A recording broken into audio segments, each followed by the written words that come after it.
The air in the suite at the Pierre hummed with a specific, expensive kind of silence. It was the silence of thick carpet, of orchids that cost more than my first car, of anticipation so sharp it felt like a physical thing. My wedding dress, a sleek column of ivory silk that had made me gasp when I first put it on, felt strangely weightless. In 3 hours, I'd be Blair Holloway. The thought should have sent a thrill through me. Mostly, it just felt inevitable, in a good way, or so I kept telling myself. You look radiant, sweetheart. My mom, Margaret, adjusted a non-existent stray hair, her eyes shiny.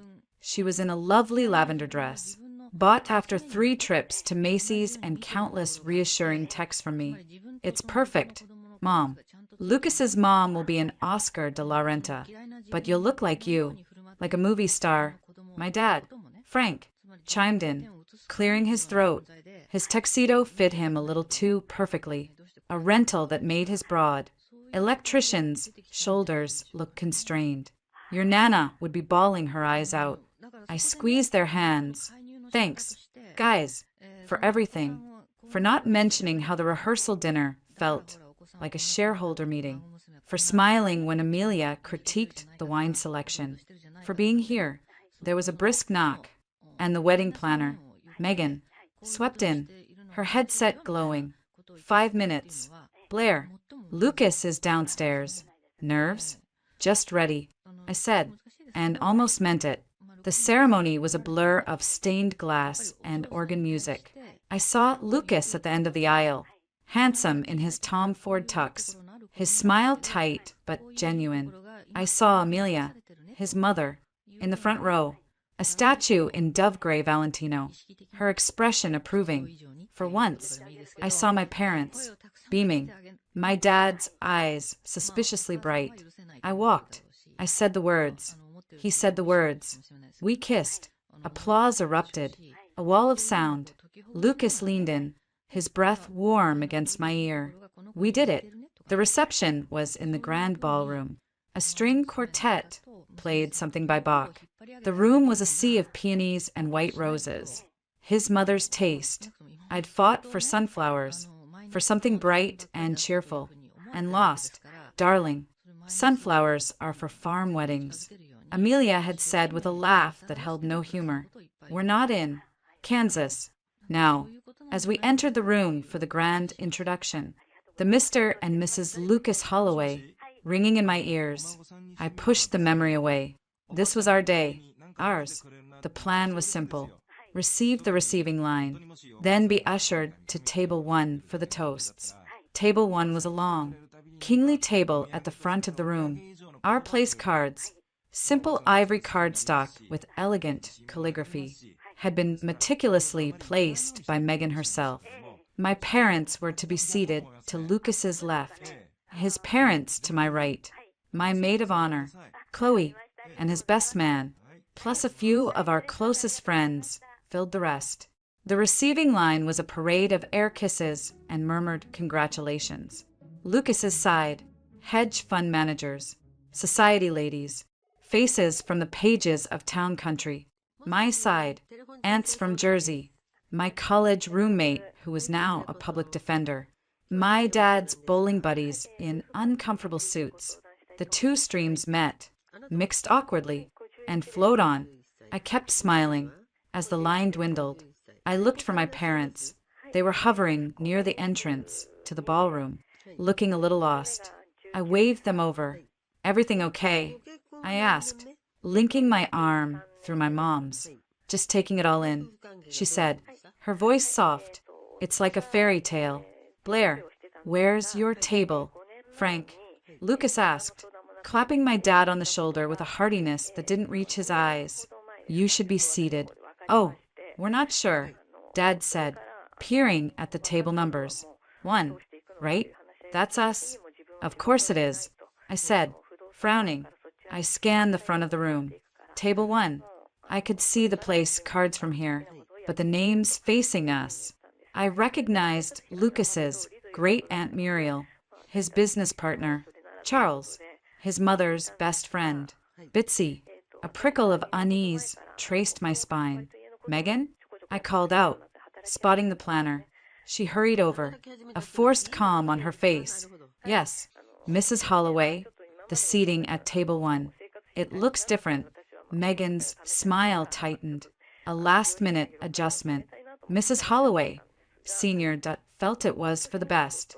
She handled it herself. She handled it herself. The ice in my veins was instant. I let go of my mom's arm. Stay here, I said, my voice low. I didn't walk. I moved through the crowd like a ship cutting through a calm sea. My smile plastered on. Lucas, chatting with Charles, saw my face and excused himself, meeting me halfway. What's wrong? Table 1, I said. The words clipped. Where are my parents sitting? He blinked. At the table. With us. No. Lucas. They're not. Go look.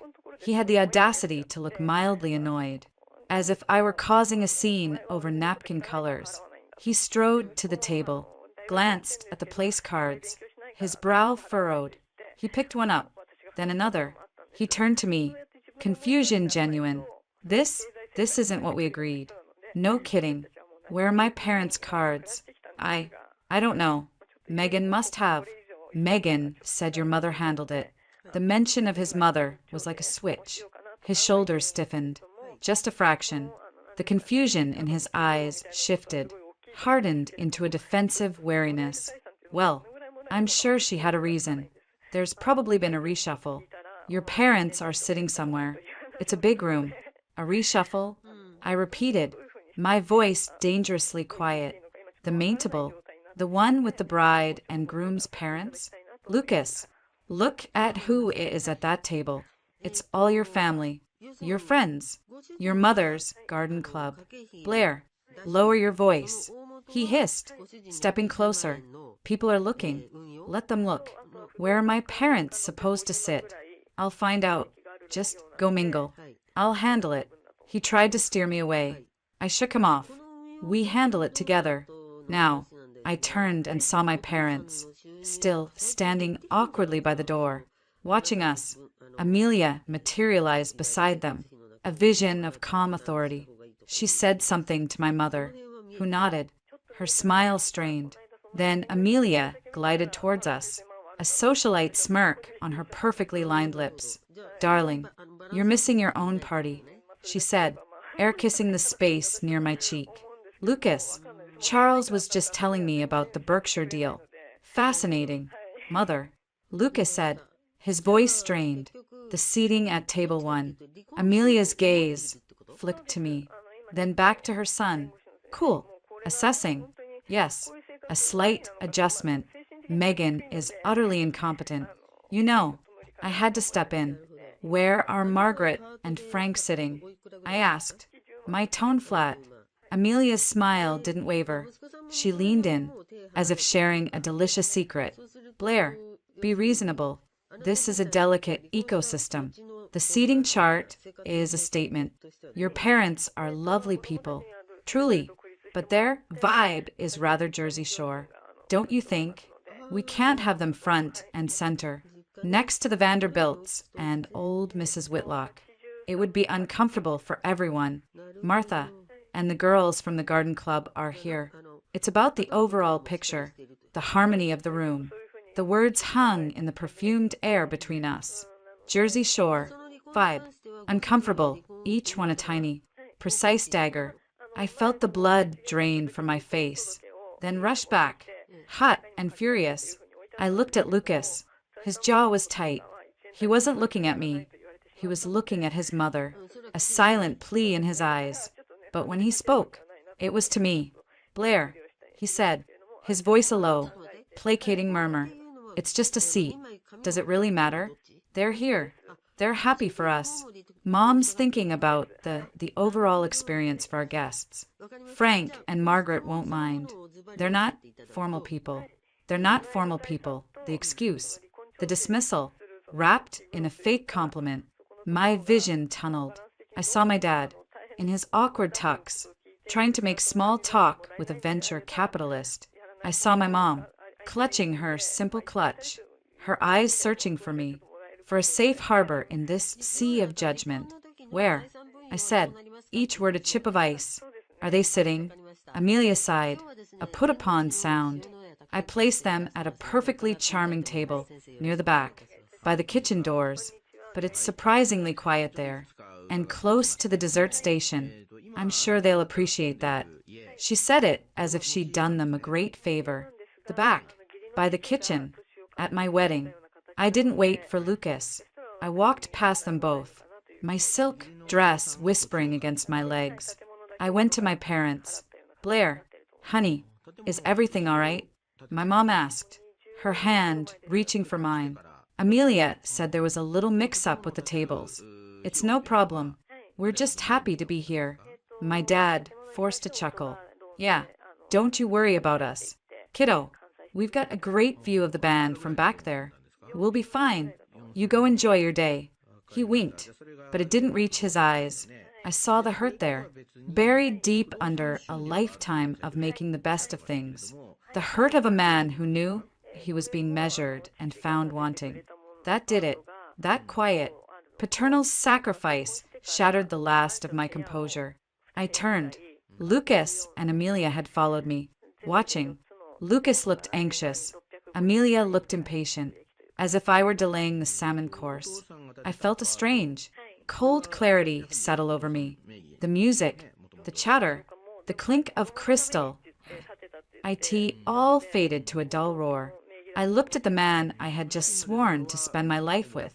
I saw the boy in him, terrified of his mother's disapproval. I saw the future stretching out, a lifetime of compromises that meant me and mine shrinking to fit the Holloway mold. Holidays where my parents were invited, but maybe not for the main dinner. Birthdays for our future children where Amelia's gifts and opinions would trump mine.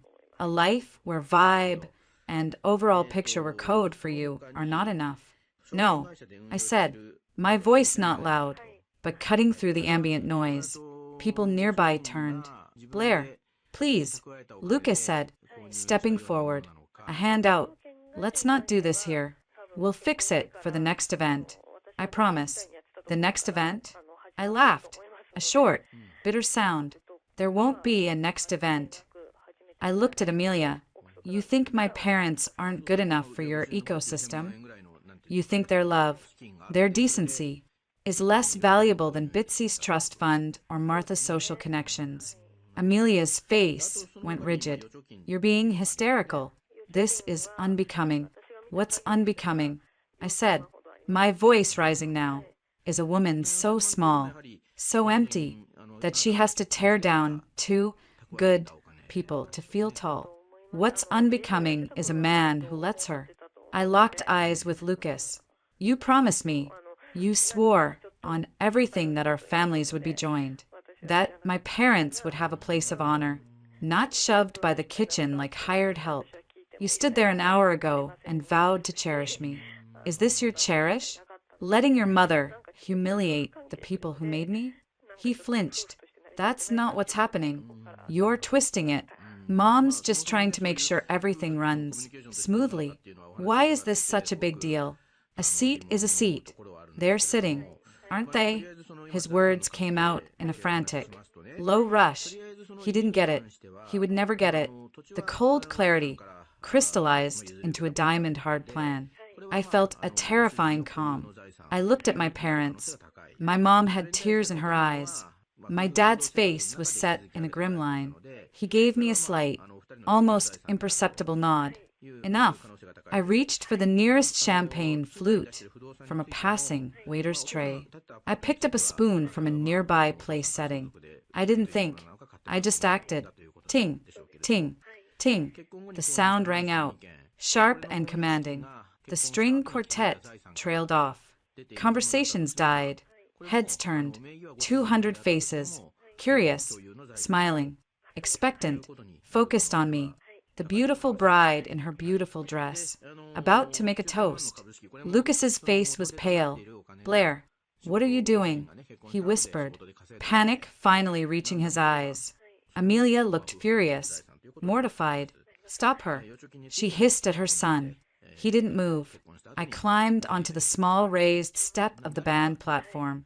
I felt the silk of my dress strain. I didn't care. I smiled. It wasn't a happy smile. It was a baring of teeth. I held the champagne, flute aloft. "Thank you," I said, my voice clear and steady, carrying across the silent ballroom. "Thank you all so much for being here today to celebrate with Lucas and me." I paused, letting the collective gaze settle. It means the world to us. Truly. I saw Chloe, my maid of honor, near the front, her eyes wide with alarm and dawning understanding. I saw Richard, Lucas's uncle, watching with sharp, curious interest. Before we enjoy this incredible dinner, I continued, the picture of grace. There's been a last-minute change to the program, a slight adjustment, you might say. I glanced at Amelia, whose face was a mask of frozen horror. "I have an important announcement to make." Lucas took a step towards the platform. "Blair, don't," he pleaded, voice breaking. I ignored him. I looked out at the sea of tuxedos and gowns, at the grotesque spectacle of it all. I found my parents' faces in the back. I held their gaze. "My parents," I said, and my voice wavered for the first time, not with sadness, but with a fury so pure it vibrated in my throat. "Taught me that love means standing up for the people you care about. That family isn't about bloodlines or bank accounts, but about showing up, about respect." I looked directly at Lucas, then at Amelia. Today, I learned that the Holloway family has a very different definition, one where blood and promise are less important than social climbing and maintaining a certain vibe. A gasp rippled through the room. Amelia made a small, choked sound. "So," I said, setting the champagne flute down on the piano with a decisive click, "I'm afraid I have to make an adjustment of my own." I reached for the heavy, brilliant cut diamond on my left hand. It came off surprisingly easily. I held it up, letting it catch the light. "There will be no wedding dinner tonight, because there will be no marriage." The silence was absolute. You could have heard a petal drop from the $10,000 floral arrangements. "I will not," I said, my voice now ringing with finality, "bind my life to a man who is too weak to defend it, or to a family that views kindness as a weakness and judges worth by zip code." I placed the ring carefully on the edge of the piano. It glinted, cold and alien. "This wedding is over." I stepped down from the platform. The crowd parted before me like the Red Sea, a panorama of stunned, slack-jawed faces. I walked to my parents. My mom was crying silently. My dad put a solid arm around her shoulders, his other hand reaching for me.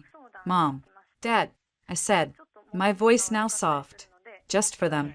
I looped my arm through my father's. "Table 1 appears to be available, but you know what? I've lost my appetite." I looked at the gilded, empty seats at the front, then back at my parents.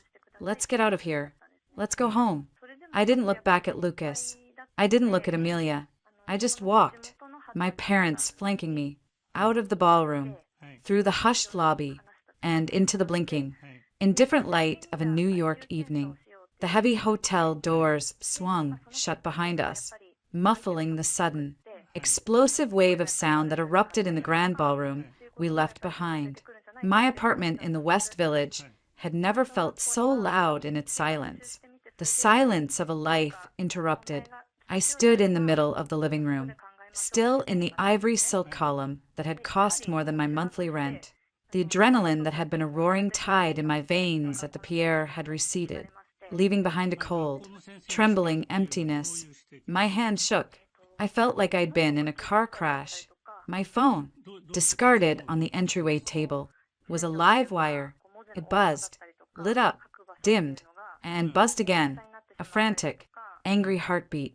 I didn't need to look to know the sources. Lucas, Amelia, Lucas again. Unknown numbers that were probably reporters or concerned guests. A few from my own side.my aunt. My college roommate, their messages, likely a mix of shock and support. I couldn't face any of it. Mechanically, I reached back, fumbling for the zipper of the dress. My fingers, clumsy and cold, couldn't grasp it. A sob, dry and wrenching, tore from my throat. I wasn't crying for Lucas. Not really. I was crying for the sheer, violent whiplash of it all, for the future that had, an hour ago, seemed like a settled, gilded path, and now was just shattered glass on a ballroom floor. For the look on my parents' faces, I gave up on the zipper, stumbled to the kitchen, and poured the biggest glass of water I could find. I drank it, staring at the framed photo on my fridge. Me, Mom, Dad, at my college graduation. All of us squinting in the sun, grinning like fools. Jersey Shore vibe. The words were a fresh brand. I closed my eyes. The buzzer for the building's front door went off. A harsh, electronic squawk. I jumped, my heart hammering against my ribs.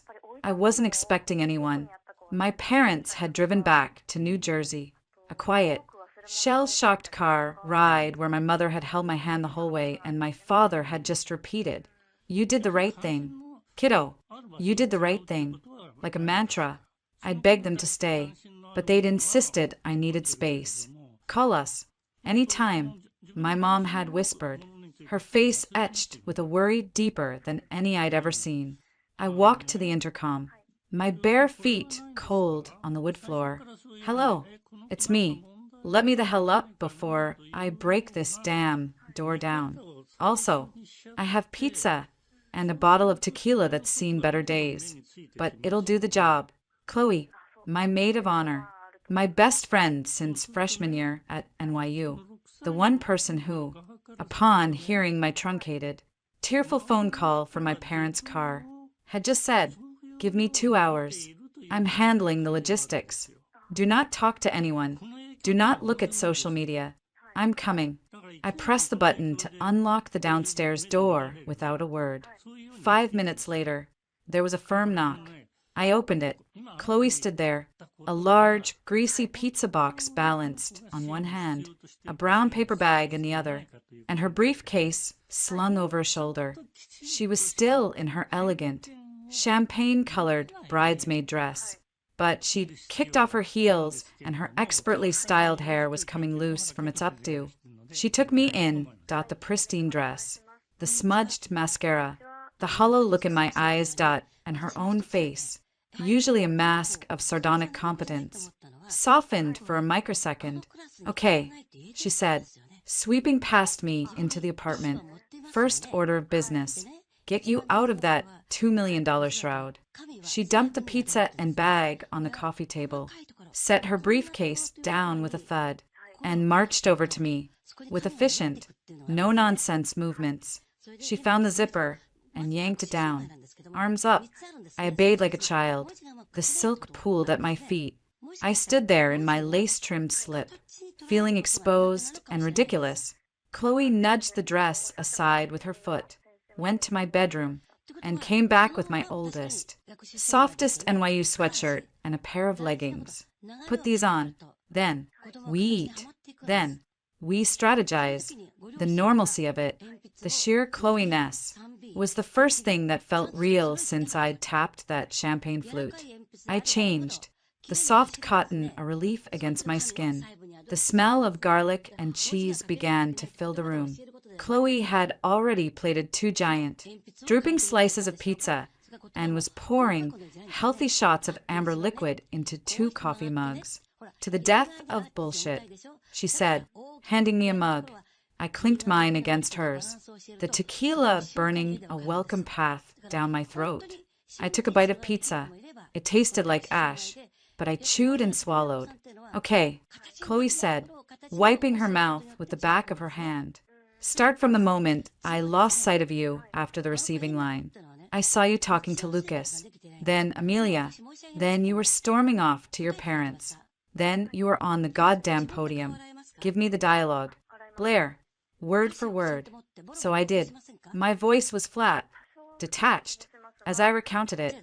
Megan's evasion, Lucas's weak deflections, Amelia's Jersey Shore vibe comment, his "it's just a seat" defense, the placement by the kitchen, My dad's heartbreaking attempt to make it okay. I told her what I'd said on the platform, the ring on the piano. When I finished, Chloe was silent for a full minute, chewing thoughtfully. Then she put her slice down. Right.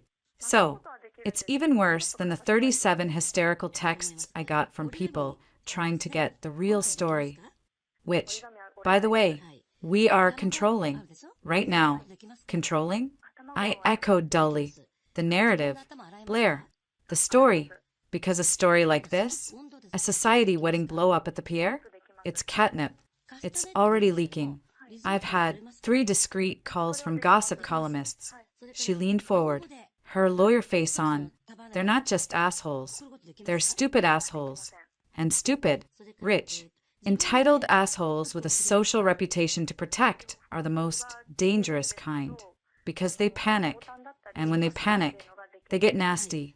Amelia Holloway's entire identity is being the impeccably correct queen bee of a very small, very shallow pond. You just took a giant crap in that pond, in front of all the other fish. She will come for you. And Lucas, she shook her head. Lucas is a pawn, a mama's boy with a trust fund and the spine of a jellyfish. He'll do whatever she tells him to do to make this go away, which will mean making you the villain. I am the villain, I said, a hysterical laugh bubbling up. I left my husband at the altar, in front of everyone. You left a fiancé at the reception. Chloe corrected sharply. There's a difference, a legal one, and a PR one. You didn't vow to obey him. You vowed not to put up with his and his mother's pathological classism and profound disrespect. Big difference. Now, here's what we're doing. She ticked points off on her fingers. 1. You are not speaking to Lucas, Amelia, or anyone from their camp. Not a word. All communication goes through me, as your de facto counsel until we get formal representation tomorrow. 2. You are not engaging on social media at all. I'll monitor. 3. We are documenting everything. Every text, every voicemail, every email. Save it all. Screenshot it. Back it up. 4. We're getting ahead of the story. I have a contact at the Cut, a smart, feminist writer. She'd kill for an exclusive. We give it to her. Your voice. Your terms. We frame it as a story about standing up for family, about modern values versus archaic snobbery. We make you the hero.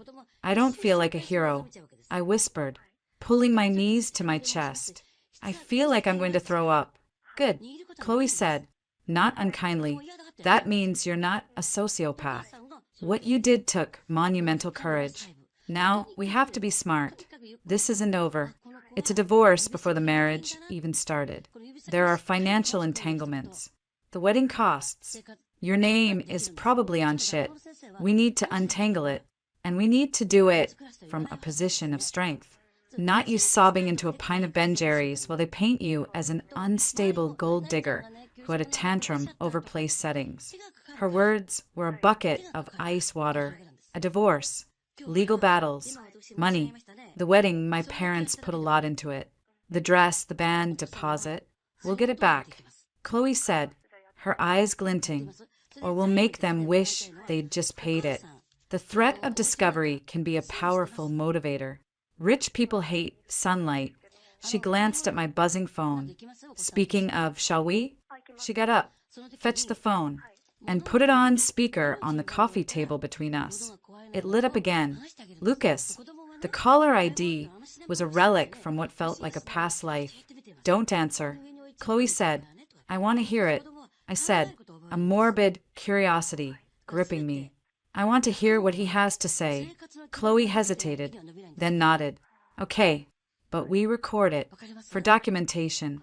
She tapped a button on her own phone, setting it to record, and placed it next to mine. I took a deep breath and answered, putting it on speaker. Lucas. Blair. Oh my God. Blair. His voice was a ragged mess, choked with tears or panic or both. What did you do? What did you do?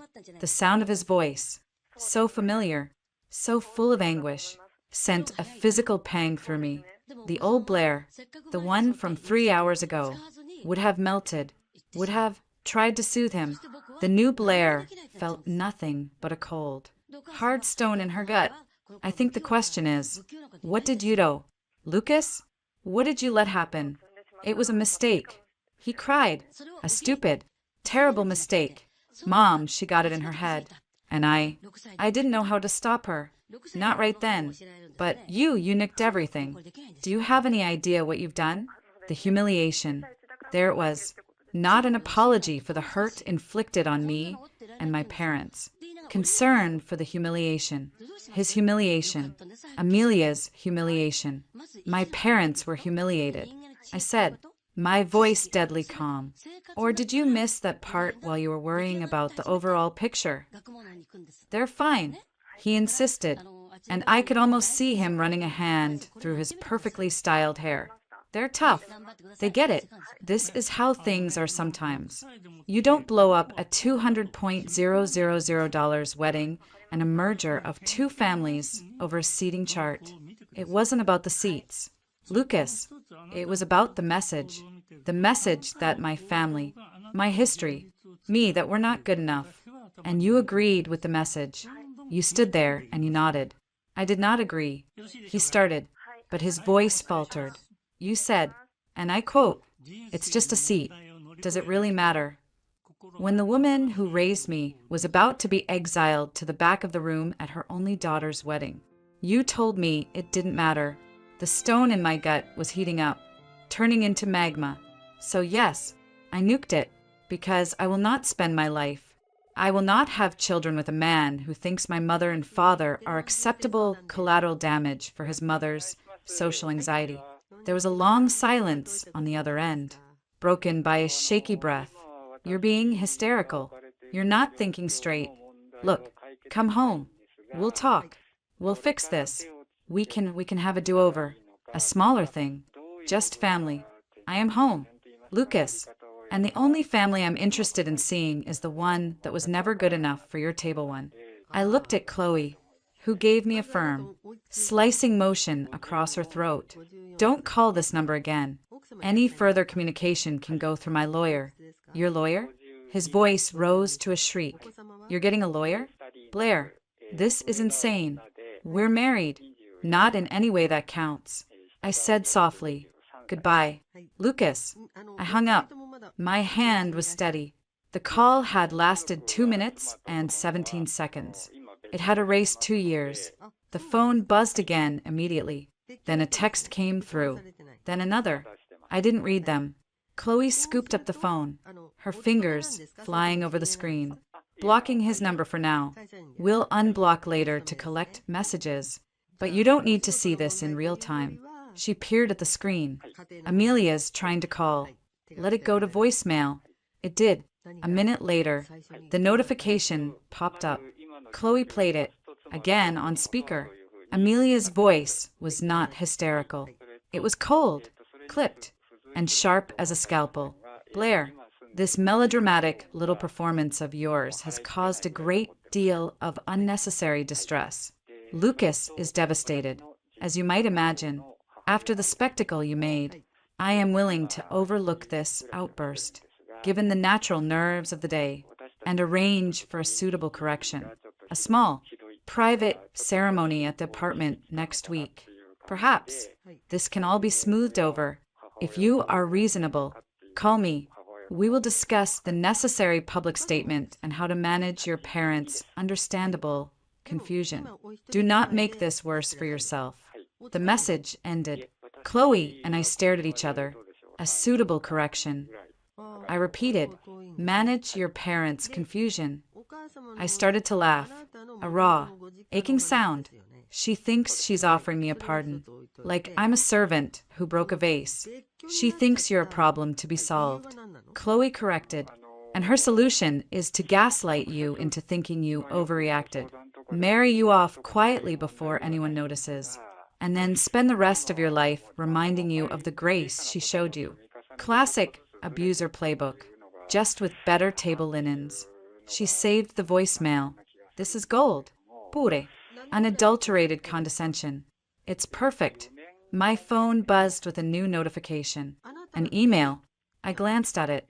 The subject line was, "Regarding today's unfortunate events." It was from a law firm.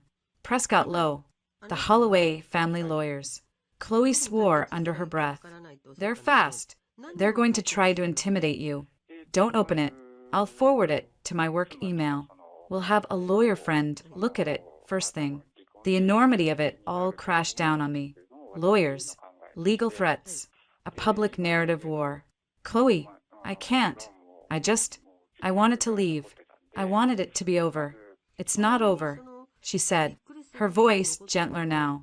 "It's a new beginning, a shitty, painful, terrifying new beginning. But it's yours, not theirs. And we're going to make sure you come out of it with your skin intact. Maybe even a new coat." She managed a small smile. "Now, let's make a list. Joint assets? Did you co-sign any leases? Credit cards?" We were knee-deep in my financial files. Thankfully, I'd kept my own accounts, my own apartment. When my phone buzzed again, a number I didn't recognize, with a 212 area code, probably a reporter. Chloe said, reaching for it, "Ignore it," but something made me pick it up. "Hello, Blair. It's Richard. Richard Holloway." The voice was a low, cultured baritone, familiar from a handful of strained family gatherings. Lucas's uncle, Amelia's younger brother, the one who was always in the corner with a scotch, watching the circus with a detached, amused glint in his eye. The black sheep who worked in art investment and was rarely mentioned by Amelia except with a slight, disapproving sigh. My body went rigid. "Richard." Chloe's eyes widened. She mimed for me to put it on speaker. I did. "I'm sure you're besieged," he said, his tone dry, almost conversational. "And I'm equally sure my sister and nephew are currently constructing a version of events where you're the wicked witch of the West who descended upon their perfect day." I was there. I saw the whole debacle. I said nothing, waiting. "I also saw," he continued, "what precipitated it. Amelia's little power play, Lucas's spectacular failure of character, and your rather impressive response, ballroom mutiny. I haven't seen anything that entertaining since the '89 stock market crash. What do you want, Richard?" My voice was tired. "To buy you a cup of coffee, or something stronger. I have information about the family, about the delicate financial house of cards my sister is so desperately trying to keep upright. Information that might be useful to you, should they decide to make your life difficult, which, knowing Amelia, they will." Chloe was scribbling furiously on a napkin. "Meet him. Public place. Record." "Why?" I asked. The word blunt. "Why would you help me? You're a Holloway. I am." He agreed, which is how I know exactly how rotten the foundations are. Let's just say I have my own reasons for wanting to see a little sunlight let into some of the darker corners. And you, my dear, are currently holding a very large flashlight. Meet me tomorrow, 10 a.m., the cafe in the lobby of the Standard, East Village. It's busy, anonymous. No one I know will be there. I looked at Chloe. She nodded vigorously. "I'll be there," I said. "Good girl," Richard said, and I could hear the faint smile in his voice. "Come alone. And, Blair, don't trust anyone, but especially, don't trust anyone who tells you that you were wrong today." The line went dead. I set the phone down. The silence in the apartment felt different now. Not just empty. It felt charged, waiting. What the hell was that? Chloe breathed. "I have no idea," I said, but for the first time since walking out of that ballroom, I felt something other than devastation or rage. I felt a flicker of grim, determined curiosity. But I'm going to find out. The phone on the table lit up again. A text from Lucas. The preview visible. "Blair, please, you can't do this. We're a family now." I picked up the phone, not to answer, but to open the Notes app. I started a new note. I titled it, "Reckoning." Below it, I typed the first line. "They think it's about a seat at a table. They have no idea. 2 weeks, 14 days of a strange, suspended animation. I moved through my apartment like a ghost, haunted not by Lucas or Amelia, but by the quiet. The frantic buzzing of my phone had subsided into a low-grade hum of legal notifications. Ignored pleas from Lucas, and the occasional, thinly veiled threat from Prescott Lowe, the Holloway family lawyers. Chloe had become my general, my strategist, my buffer. She'd connected me with a razor-sharp family law attorney, Sarah Chen, whose retainer agreement I'd signed with a hand that only shook a little. Sarah was now the one dealing with the letters about breach of promise and the sanctity of contracts. It was all noise, legal posturing designed to scare me into a quiet settlement, into disappearing. I wasn't disappearing, but I was hiding, just a little. The cut article had dropped. I left my groom at the altar after his family banished mine to the cheap seats. It was raw, it was honest, and it had gone viral. My inbox was flooded with messages from women, and some men, thanking me, sharing their own stories of subtle and not so subtle class warfare in relationships. I'd been offered a few podcast interviews, which Chloe vetted ruthlessly. We're not doing the trauma porn circuit, she declared. We're aiming for fresh air and nothing. A small, independent fashion label, unscripted, had reached out, intrigued by the buzz and my professional background. Their founder, a fierce woman named Anya, who'd built her brand on ethical manufacturing, wanted to talk collaboration, leverage the narrative. Chloe had said, her eyes gleaming, turn your pain into product, or at least into a killer marketing angle. It should have felt like victory, or at least momentum. And in moments, it did. But mostly, I just felt hollow. The anger that had fueled my walkout was a cold, hard lump in my stomach, but it was buried under a deeper, more profound exhaustion. I'd won the battle of public opinion. Maybe, but the war for my own peace of mind felt endless. Then, the nausea started.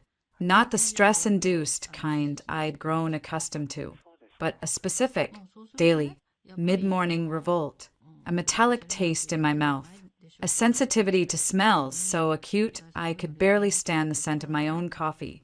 At first, I blamed the stress, the sleepless nights, but when a wave of it hit me in the middle of a tense conference call with Sarah and Chloe about the latest legal missive, forcing me to mute and rush to the bathroom, a different, more primal suspicion took root. My period was late, only by a few days. Stress could do that, but combined with the nausea, I stood in the fluorescent glare of my bathroom, a 3-pack of drugstore tests on the edge of the sink. I'd bought them with a hat pulled low in cash. Like a teenager, the irony wasn't lost on me. 2 weeks ago, I'd been planning a future that included, in a vague, someday sense, children, a future that had been incinerated. The first test showed the result in under 60 seconds. 2 blue lines, clear as day. I took the second one. Same. The third, a digital one, simply stated, pregnant. I slid down the wall, the cold tiles a shock against my back. Pregnant. The word echoed in the silent, sterile bathroom. Pregnant with Lucas Holloway's child, the child of the man who'd looked at my father's face, etched with quiet dignity, and had asked, does it really matter? The grandchild of the woman who'd coined the term Jersey Shore vibe. My child, a wild, panicked laugh escaped me. It wasn't a joyful sound. It was the sound of the universe's sick, cosmic joke. I had burned the marriage down, but the most permanent tie imaginable was already growing inside me. I called Chloe. Her response was pure, unvarnished legalese. Okay, breathe. First, confirm with an OBGYN. Today, if possible, I'll make calls. Second, you are under zero obligation to tell anyone, especially Lucas or the Wicked Witch of the Upper East Side, until you're ready and until we have a legal strategy. Pregnancy changes the landscape, but it doesn't mean you cede territory. Do you understand? I understand, I whispered, my hand pressed to my still flat stomach. A new, terrifying kind of love, fierce and protective, was already warring with the dread. This wasn't a hypothetical future child anymore. This was a someone, my doctor, a no-nonsense woman named Dr. Evans. Confirmed it the next day, about 6 weeks along. She said, her voice kind but professional, based on your last cycle. Conception would have been right around the time of the wedding? Just before. I said, my voice hollow. The wedding night, that never was.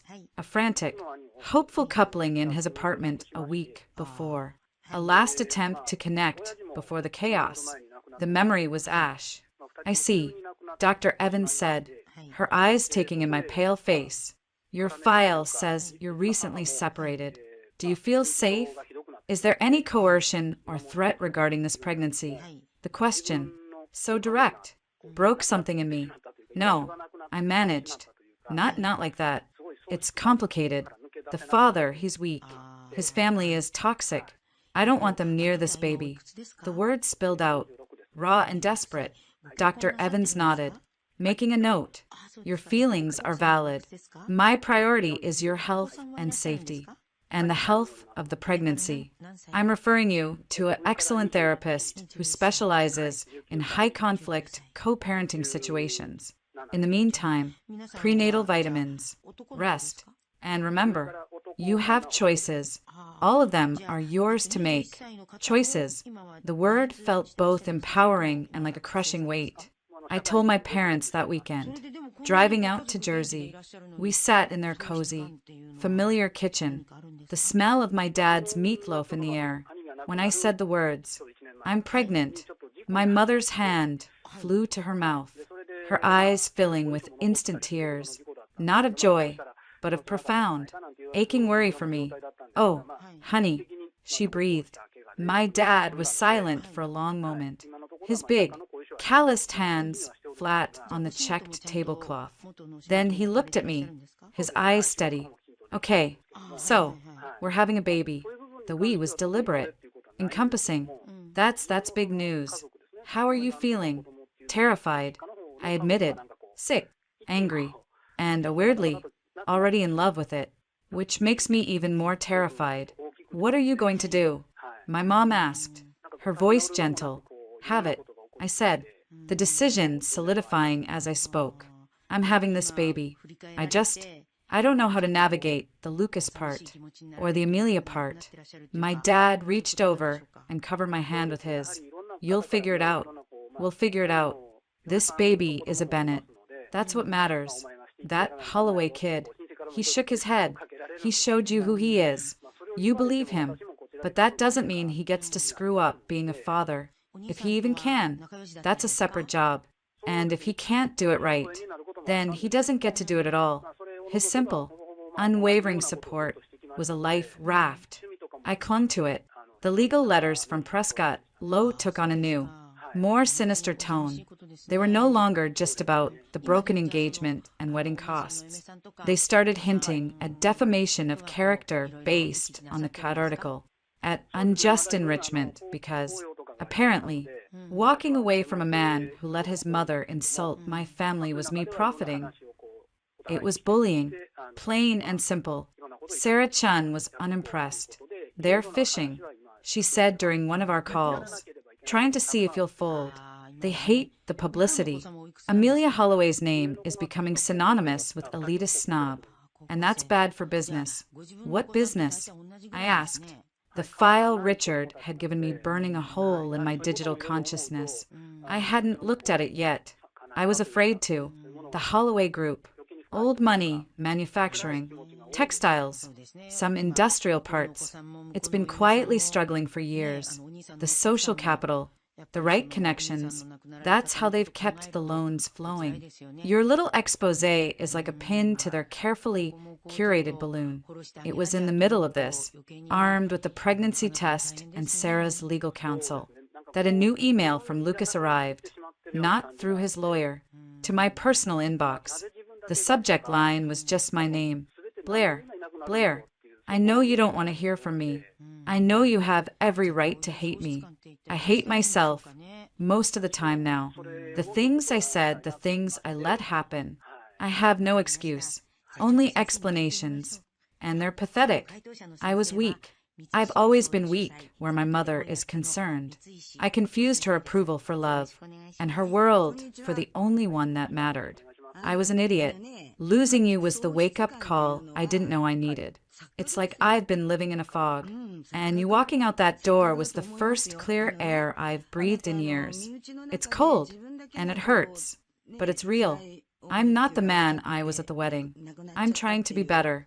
I'm in therapy. It's hard. It turns out I have a lot to unpack. I'm not asking for forgiveness. I'm not asking for you back, though, God. I wish I could. I'm asking for a chance to talk, not as your ex or as Amelia Holloway's son, just as Lucas, the man who loved you and failed you in the worst way imaginable. Please, just a coffee, a conversation, no lawyers, no mothers, just us. I need to look you in the eye and say I'm sorry, and I need to know that you hear it, even if you can never accept it. Yours, even though I forfeited the right to say that. Lucas, I read it 5 times. The anger warred with a treacherous, stupid flicker of hope. Was it possible? Could people change? Was therapy, this sudden self-awareness, real? Or was it just a more sophisticated manipulation, crafted by a new, image-conscious lawyer? The email was good. It sounded sincere. It sounded like the man I'd thought I'd fallen in love with, before the wedding pressure had twisted everything. I didn't reply, but I didn't delete it either. A week later, a formal letter arrived from Prescott Lowe, suggesting mediation to resolve our differences amicably and avoid further costly and reputationally damaging litigation. Sarah snorted when she read it. They're feeling the heat. The Wall Street Journal ran a small piece on old family firms and modern reputational risk. Didn't name names, but the timing is interesting. They want this to go away. What do I do? I asked her. We go to mediation. We listen. We see what they offer. And we have our own demands. Full reimbursement for all non-refundable wedding expenses you and your parents incurred. A public, joint statement that parts ways amicably, with no admission of fault, but no defamation either. And a non-disparagement clause that binds them as much as it binds you. And if they don't agree? Sarah smiled thinly. Then we get to discovery, and we start asking very public, very uncomfortable questions about the Holloway Group's financials and their reliance on social standing for credit. I had an interesting chat with a financial journalist friend. Richard's file, it's a roadmap. So, I agreed to mediation. It was set for a Friday morning in a neutral, soulless conference room in a midtown law firm. I went with Sarah.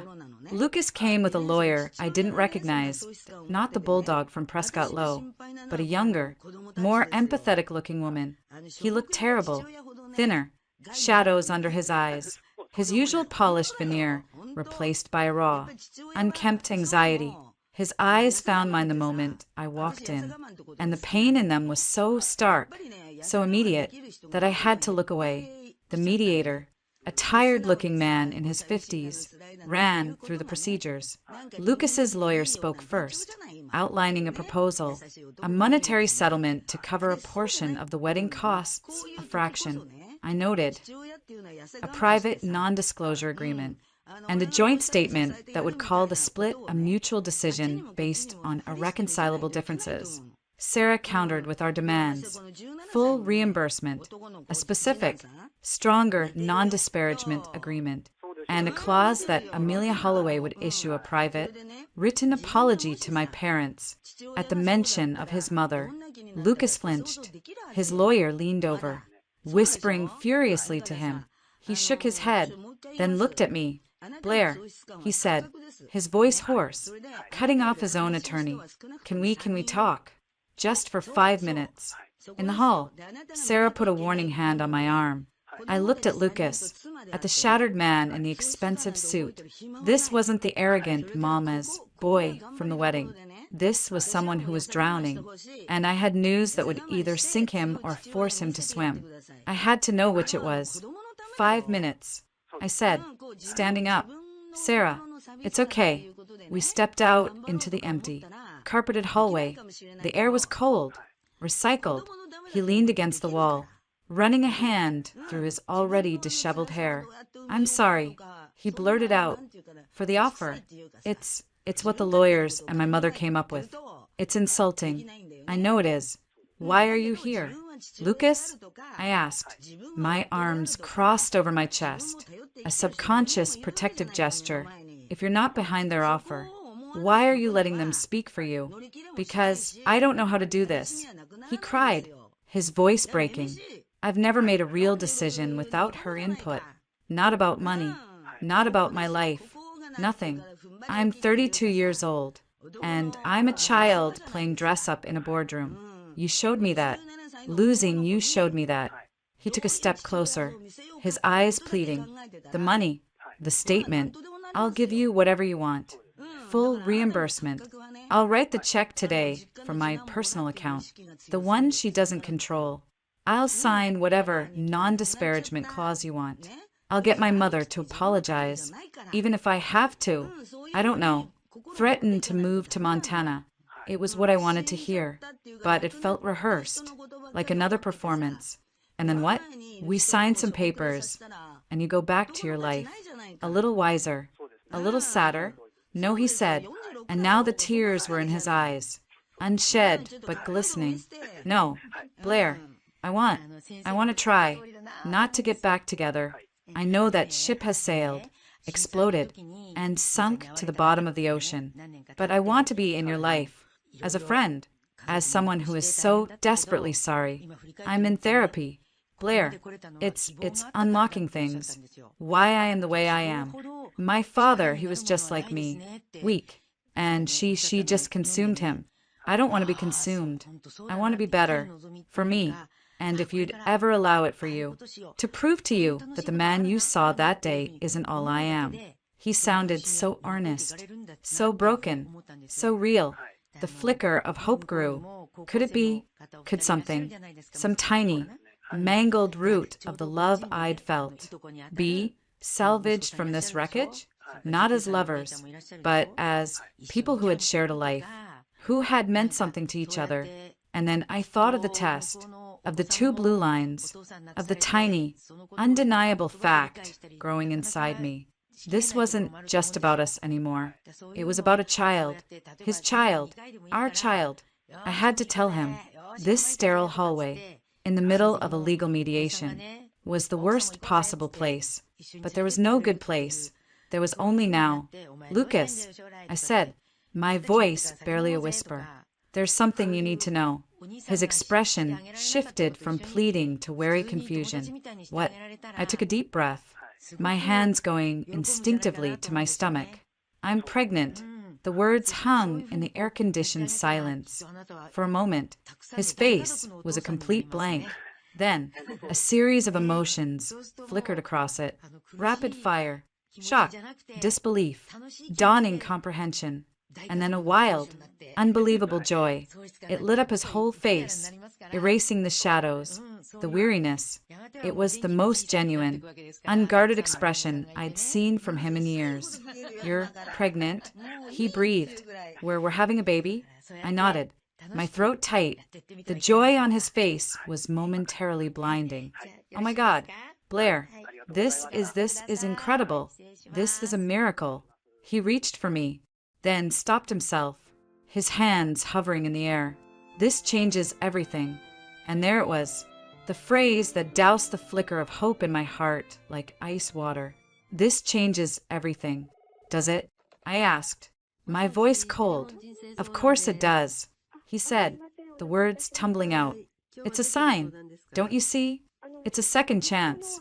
We can be a family, a real family. We can do it right this time.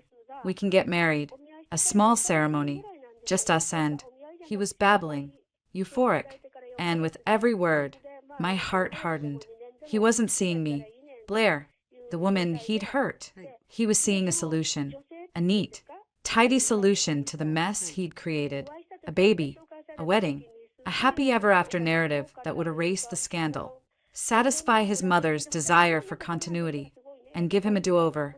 Dot and Mom. He continued, his eyes shining with tears of happiness now. Mom will be over the moon. A grandchild. This will fix it. Blair, this will fix everything.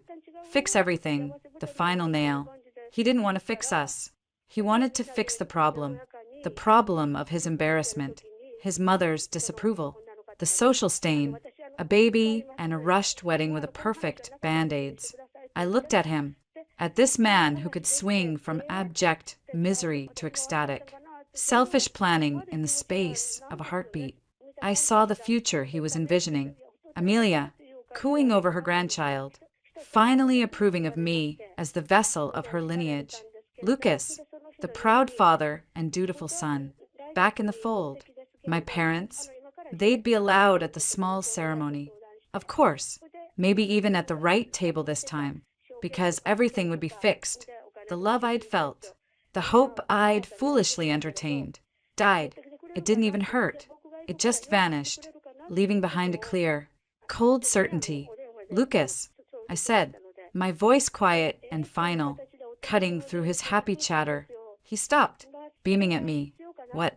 We can do this. Blair, we can have it all, the way it should have been. No, I said, we can't. You just proved that. The smile faltered. What? What do you mean?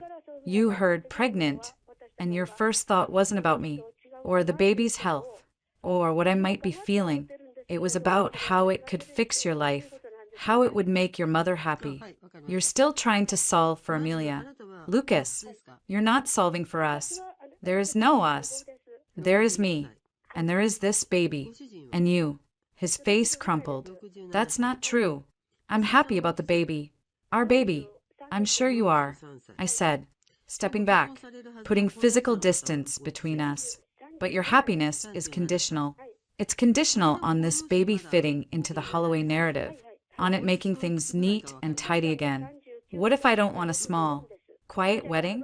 What if I don't want your mother anywhere near this child after what she said about my parents?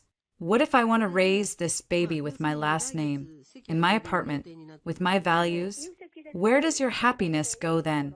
He stared at me, bewildered. But that's not how it works. We're a family. The baby needs a father. Aprobe Oma. The baby needs a father who will stand up for it. I said, each word a stone, dropped into the space between us. A father who will put his child's well-being above his mother's social calendar. A father who understands that respect isn't something you earn with a trust fund. It's something you give freely to the people you love. You failed that test with me, spectacularly. What makes you think you'll pass it with a child? I'll change, he insisted, a desperate panic entering his voice now. I am changing. The therapy. I'll do more. I'll move out. I'll cut her off if I have to. You had your chance to change when it was just me and my parents in that ballroom. I said, my own eyes stinging now, but with a clean, sharp grief. You chose her then. You'll choose her again when it's hard, when she disapproves of a pediatrician, or a school, or how I dress our child. You'll choose the path of least resistance, and that path leads straight to her. I saw the truth of my words hit him. I saw the dawning horror that maybe, just maybe, I was right, that the flaw wasn't a one-time mistake, but the core of who he was. So what? He whispered. All the joy gone, replaced by a bleak emptiness. What does that mean? You'll keep the baby from me? No, I said, and I meant it, but you won't get to play house. You won't get to use this child as a reset button for your life. You'll get to be a father only if you can prove you can be one on your own terms. Not Amelia's, not the Holloway family's, yours. And that process starts with you respecting my boundaries, my decisions, and my family.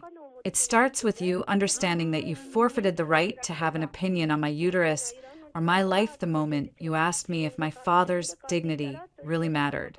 I turned and placed my hand on the conference room door. Blair, wait, he pleaded, his voice ragged. Please, I'm the father. I have rights. I looked back at him one last time. The man I'd almost married, the father of my child, a stranger. You have the right to earn the privilege of being in this child's life, I said, and you start by going back in that room and agreeing to every single one of my lawyer's terms. No arguments, no conditions. Consider it your first test. Let's see if you pass. I opened the door and walked back into the conference room, leaving him alone in the hallway. I didn't look back. I took my seat next to Sarah, my back straight, my hands folded neatly on the table.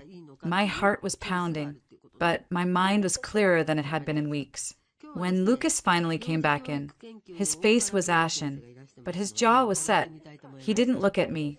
He looked at his lawyer, and in a voice that was hollow but firm, he said, "Draw up the agreement. We're accepting Ms. Bennett's terms. All of them." Then he looked at me. The joy, the hope, the desperation were all gone. In their place was a kind of shattered resolve. He gave a single, slight nod. The battle for the past was over. I had won. The war for the future, for my child, had just begun. And I knew, with a mother's fierce, primal certainty, that I would win that one too. The world, I learned, could be divided into two types of silences: the heavy, suffocating kind that followed a catastrophe, and the tense, humming quiet of a battlefield before the first shot, after the mediation, after Lucas's hollow-eyed agreement to all my terms. I lived in the second kind of silence. The legal agreement was signed. The check for the wedding costs, a number that made me feel physically ill to see written out, was deposited. The joint, anodyne statement was released. Lucas Holloway and Blair Bennett have mutually and amicably decided to end their engagement. They request privacy during this time. It was a masterpiece of omission. The public, having feasted on the cut article, mostly rolled their eyes, but the legal threat of defamation was gone. The financial score, for that chapter, was settled. The quiet was an illusion. The real war was just loading its weapons. The first salvo came from Amelia, but it was disguised as a white flag. A letter arrived. On her thick, cream stationery, not from her lawyer. The handwriting was precise, icy. Blair, Lucas has informed me of the new circumstances. While I cannot condone the manner in which this information was revealed, the fact of a child changes the calculus. I am prepared to put our past differences aside for the sake of my grandchild. The Holloway family can provide stability, legacy, and resources that are simply unparalleled. I propose we meet, like adults, to discuss a path forward that prioritizes the child's best interests. Surely we can agree that a unified family approach is preferable to a protracted, messy conflict. I have taken the liberty of scheduling a meeting with my family's pediatrician, Dr. Alastair Thorne, considered the best in the city. For next month, we can discuss prenatal care and a trust structure at that time. Sincerely, Amelia Holloway. I read it to Chloe over the phone. She made a sound like a cat hacking up a hairball. She cannot condone the manner in which this information was revealed. As if you got pregnant just to spite her, and she's scheduled a doctor's appointment for your uterus? Oh, hell no. The audacity is breathtaking. She's not even pretending to apologize. I said, my hand resting on the small, firm swell of my belly. I was 4 months along now. The nausea had passed, replaced by a fierce, clear-headed energy. I was showing, just enough that my own clothes were getting tight. I'd started wearing soft, elegant tunics from Anya's unscripted line, a quiet statement I enjoyed. Of course, she's not apologizing. Chloe said, she's pivoting. You're no longer the hysterical ex-fiancé. You're the incubator for her do-over baby, her ticket to social redemption. Grandmother is a much warmer look than snobbish mother-in-law. She's trying to buy her way back in with trust funds and elite pediatricians. What do I do? You let Sarah handle it, and you start building your own fortress. Sarah's response to Amelia was a terse, legal letter. It outlined, in bullet points, the reality. As the unborn child's mother, I had sole legal and physical custody until birth, and would have primary custody thereafter barring a court order. It stated that all medical decisions were mine alone. It informed Amelia that any further direct communication would be considered harassment and added to the file for a potential restraining order. It was a bucket of cold water, thrown with precision. Amelia's response was to unleash the lawyers again, but this time, the strategy shifted subtly. Prescott Lowe's letters began to focus on my fitness. They carefully, politely questioned the stability of a single mother who worked as a freelance buyer. They made it sound like a hobby, who had orchestrated a public spectacle, the wedding, and who was actively courting media attention, the Cut article, and my growing partnership with Unscripted. They requested a psychological evaluation as part of determining a future custody arrangement. They were laying the groundwork to paint me as unstable, vengeful, and incapable of providing the structured, advantageous environment a Holloway heir deserved. It was smart, it was vicious, and it scared me more than any outright insult ever could. They're going for primary custody. Sarah said grimly during a meeting in her sleek, modern office, or at least a 50-50 split that gives Amelia de facto control. They'll use your career, your public statements, and if they can find anything, your emotional state, to argue that Lucas.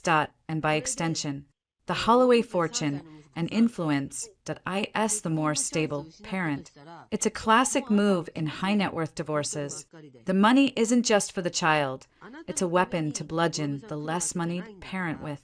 I felt the old panic rise, metallic in my throat. I fought it down, my hands cradling my belly. My baby kicked, a soft, reassuring flutter. No, what's our move? Our move, Chloe said, who had appointed herself chief strategist, is to make you bulletproof. We need to demonstrate stability, community, support, and a thriving future. The narrative is key. We're not a freelance buyer.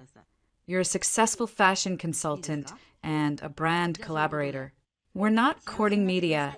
You're a public figure advocating for family values and ethical consumerism. We're not unstable.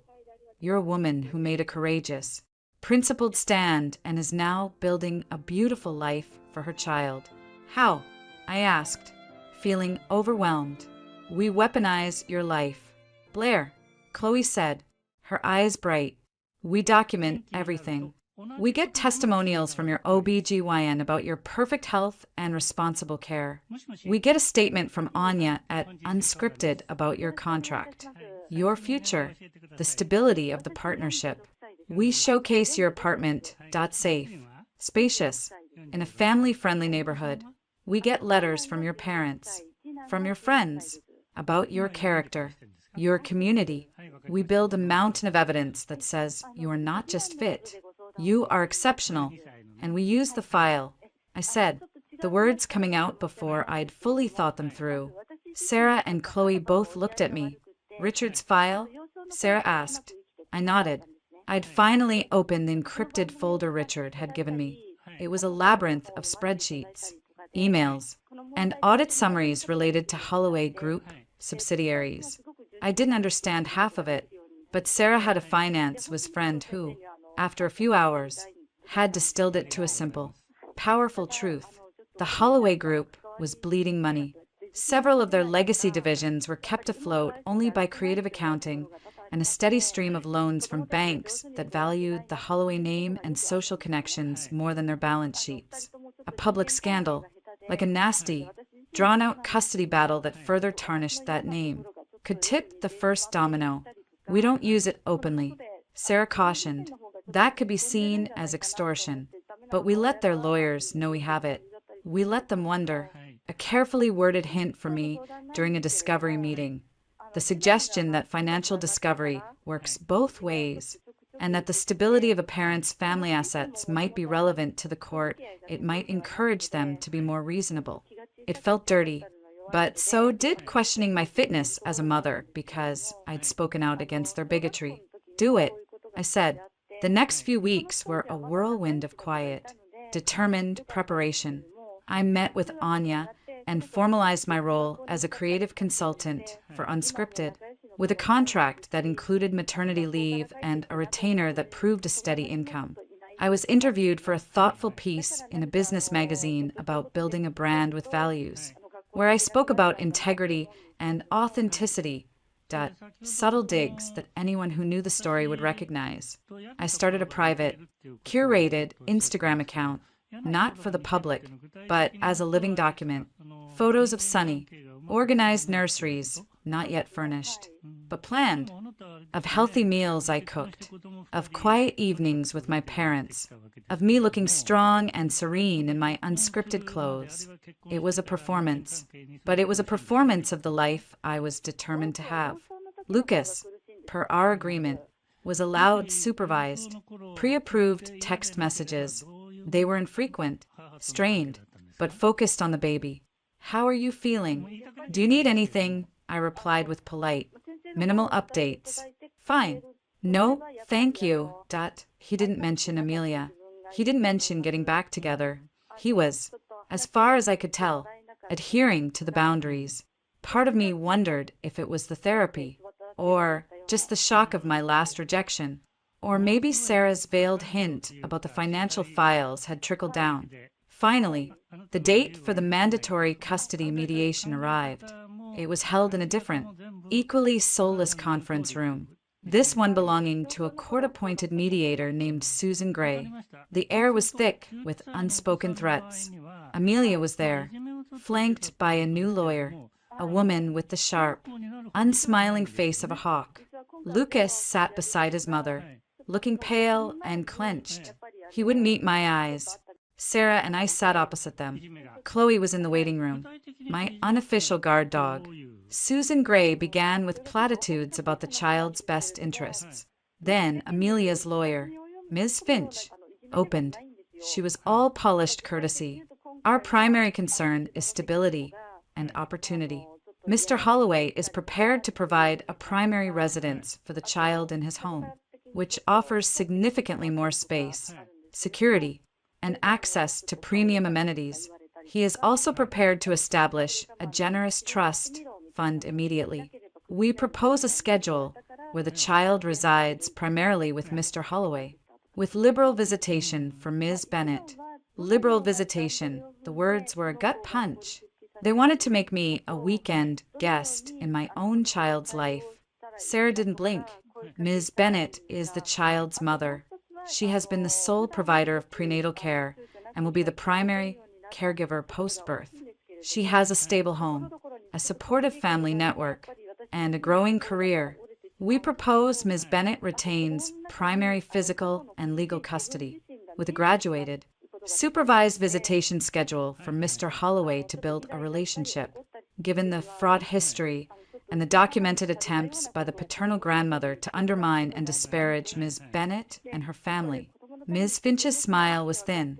My client, Mrs. Holloway, is deeply committed to her grandchild. Any past misunderstandings are just that. She is eager to support her son in providing a unified, nurturing environment. We're concerned that Ms. Bennett's very public activism and her unconventional career may not provide the consistent routine a child needs. My client's activism was standing up for her family against public humiliation. Sarah said coolly, a value I'd think any court would admire. As for her career, she has a binding contract as a creative director with Unscripted, which includes full benefits and paid family leave. It's more stable than many corporate positions.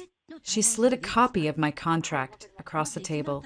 Amelia's eyes flicked over it.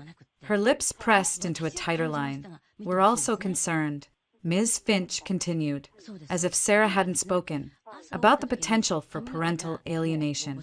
Ms. Bennett has demonstrated a willingness to make private matters public in a damaging way. We would seek guarantees against that, and perhaps a psychological evaluation to assess her suitability for fostering a healthy relationship between the child and the father's family. That was it. The unstable card. Played openly, I felt a white-hot rage, but I kept my face still, my hands resting on the table. My baby kicked, a solid thump. I'm here. Sarah leaned forward slightly. My client will happily undergo any evaluation the court orders, as I'm sure Mr. Holloway will as well. We would also welcome a full review of all factors contributing to a stable environment. That includes the financial and emotional stability of the extended paternal family. In high-conflict cases like these, the court often looks at the broader family system. For example, if a grandparent is shown to have a pattern of coercive control or to have made defamatory statements that created the conflict in the first place, that can be a significant factor. Sarah's voice was neutral, but her eyes held Ms. Finch's. And of course, the financial health of the family entities that would be funding this proposed stable environment is always relevant. Discovery can be so comprehensive. The temperature in the room seemed to drop 10 degrees. Amelia went very, very still. She understood. She knew exactly what discovery of the Holloway Group's books might reveal. Lucas finally looked up. First at Sarah, then at his mother, his expression one of dawning horror. Ms. Finch recovered first. That sounds suspiciously like a threat. Counselor, it's an observation, Sarah said, smoothly. We're all here to discuss the child's best interests. My client's interest is in a peaceful, private life where she can raise her child with the values of respect and integrity. She is not interested in further conflict, but she will defend her rights as a mother and her child's right to a childhood free from manipulation and toxicity, with every tool at her disposal. That includes legal and financial discovery. If necessary, the mediator, Susan Gray, looked back and forth between us, sensing the nuclear option that had just been placed on the table. I think, she said carefully, we should focus on more immediate, practical arrangements. Perhaps we can discuss a temporary visitation schedule for after the birth, pending a fuller evaluation. The rest of the mediation was a tense, grinding negotiation of hours and days, of neutral pickup locations, of right of first refusal clauses. Amelia barely spoke, her face a mask of contained fury. Lucas agreed to everything, his voice subdued. The agreement we drafted gave me primary custody. Lucas got specified, increasing visitation, starting with a few hours twice a week with me, or a mutually agreed upon third party present. All decisions medical, educational, religious were mine alone, with a requirement to inform Lucas. It was a victory, on paper, but it felt Pyrrhic, drenched in the acid of the fight. As we were gathering our papers, Amelia stood. She looked at me, and for a second, the mask slipped. It wasn't hatred I saw, but a kind of furious, bewildered respect. She had tried to buy, bully, and maneuver her way to control, and I had built a wall she couldn't scale, armed with lawyers, public opinion, and the secrets in her own family's closet. This isn't over, she said, her voice low and precise. A child needs its family, its real family. She'll have one, I said, standing to face her, my hand on my belly. She'll have grandparents who love her without conditions, and she'll have a mother who would burn the world down to protect her from anyone who thinks they're better than her. Even you, Amelia. I turned and walked out with Sarah. In the hallway, Chloe fell into step beside us. Well, she whispered, we got our terms. I said, my legs feeling weak now that it was over, but it's a ceasefire, not a peace treaty. My phone buzzed in my purse. A text from Lucas. I waited until we were in the car to look at it. Lucas, I heard what you said to her about burning the world down. I believe you. I'm sorry for all of it. I'll follow the agreement. I just want to be in my child's life, however you'll allow. I stared at the words. They lacked the performative grief of his earlier pleas. They were simple, defeated, maybe, but for the first time, they felt like they might be true. He'd seen his mother's tactics fail. He'd seen me counter them, unblinking. Maybe, just maybe. The lesson was finally sinking in. I didn't reply. I looked out the window at the city streaming by. The battle for custody was won. For now, the war for my child's soul, for keeping the poison of that world away from her. That would be a daily fight.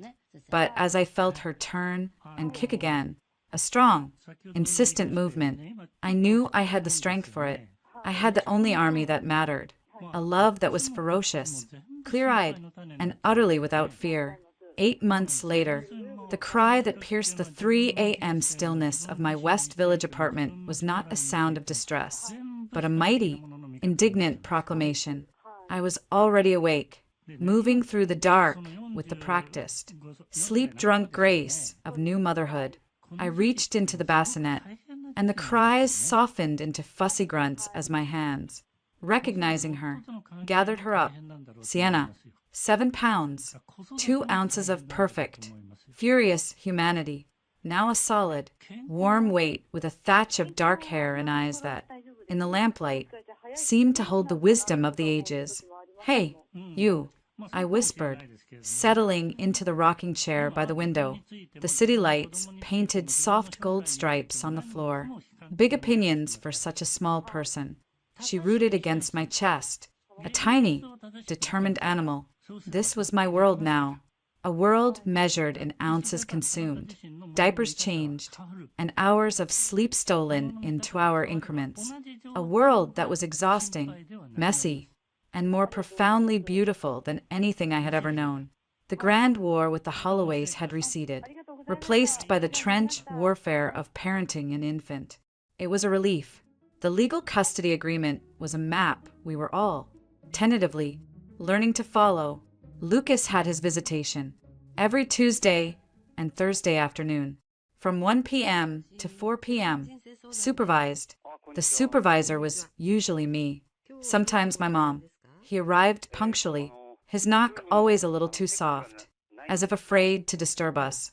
He'd shed the uniform of the Upper East Side. Now it was understated sweaters and jeans that looked actually worn in.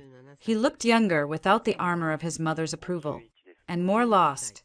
Those first visits were a study in awkwardness. He'd stand in my living room, hands shoved in his pockets, looking at Sienna as if she were a rare, volatile artifact. You can hold her, I'd say, my voice carefully neutral. I don't want to wake her. She's awake. She just ate. She likes to be upright, against your shoulder. Support her head. With painstaking slowness, he'd take her. His hands, which had once gestured dismissively in a ballroom, were now incredibly gentle. He'd stand frozen, hardly breathing, as Sienna's little head lolled against his neck. The first time she made a soft, milky sigh against his skin. I saw his eyes squeeze shut, his throat working. It wasn't performative. It was raw, real awe. He asked questions, endless, practical questions. How do you know if the bottle is warm enough? Is this rash normal? What does that cry mean? He took notes on his phone. He didn't offer advice. He didn't mention his mother. He was a student, and I was, for those 3 hours a week, his reluctant professor. One Tuesday, as he was clumsily attempting to burp Sienna, he spoke without looking at me. My therapist says I have to stop apologizing to you. That actions are the only currency that matters now. I was folding a tiny pile of laundry. Your therapist is smart, but I am sorry, not as a tactic, just as a fact. It sits in my chest, all the time. What I did, what I let happen. He finally looked at me, Sienna, a sleepy bundle on his shoulder. You gave me this, and I almost missed it. For what? The right tablecloth? The old anger didn't flare. It had banked to embers, warmed now by the reality of the child between us. You didn't miss it. Lucas, you're here, in my living room, with spit up on your very nice cashmere sweater. This is it. It's not what I pictured. He said, a faint, sad smile touching his lips. What did you picture? He looked out the window. A nursery in the apartment on Fifth. A nanny. My mother hosting a christening at St. Thomas. You in some impeccable outfit, looking the part. The whole production. He glanced back at me, at my messy bun and unscripted branded yoga pants. This is better. It's real. It's her. He said the last word with a reverence that was entirely for Sienna. It was in moments like these that I could glimpse the man he might become. If he could truly extricate himself from the fossilized remains of the man he was raised to be. It didn't make me love him, but it allowed a fragile, functional piece to grow. Amelia, however, was not part of that piece. The agreement allowed for grandparent visitation only with my consent or a court order. I had not consented. She tried. Expensive, impractical gifts arrived regularly. A French christening gown fit for a royal. A solid silver rattle from Tiffany. A vintage Steve teddy bear. I'd boxed them up and shipped them back to her address with a printed note. Please direct all gifts through Lucas during his scheduled visitation time. For approval that I knew it infuriated her. I also knew Lucas was bearing the brunt of that fury. He confirmed it one afternoon, looking more drained than usual. She wants to see her, he said quietly, as Sienna dozed in a sling against his chest. I know. She's not taking it well. She thinks you're punishing her. I'm protecting Sienna. I corrected, my tone leaving no room. From conditional love, from being measured for her worth. From ever hearing a synonym for Jersey Shore directed at her family. You know I'm right. He sighed, resting his chin on Sienna's head. I do. It's just the fallout. It's constant. You're allowed to set boundaries with her too. Lucas, mother, I will not discuss Blair. I will not discuss Sienna's schedule. I am following the court-approved plan. Say it. It gets easier. He gave a hollow laugh. You make it sound so simple. It is simple. It's just not easy. My own life was slowly, steadily, becoming something new and solid. The collaboration with Unscripted had blossomed. Anya and I had launched a small, hugely successful foundations collection. Beautiful. Forgiving pieces for new mothers, made from sustainable fabrics. The marketing was subtle, focusing on strength and transition. But our community knew the story behind the designer. It felt good to channel my experience into something creative and empowering. The income was steady, more than I'd made freelancing. I had health insurance, stability, and then there was Ethan.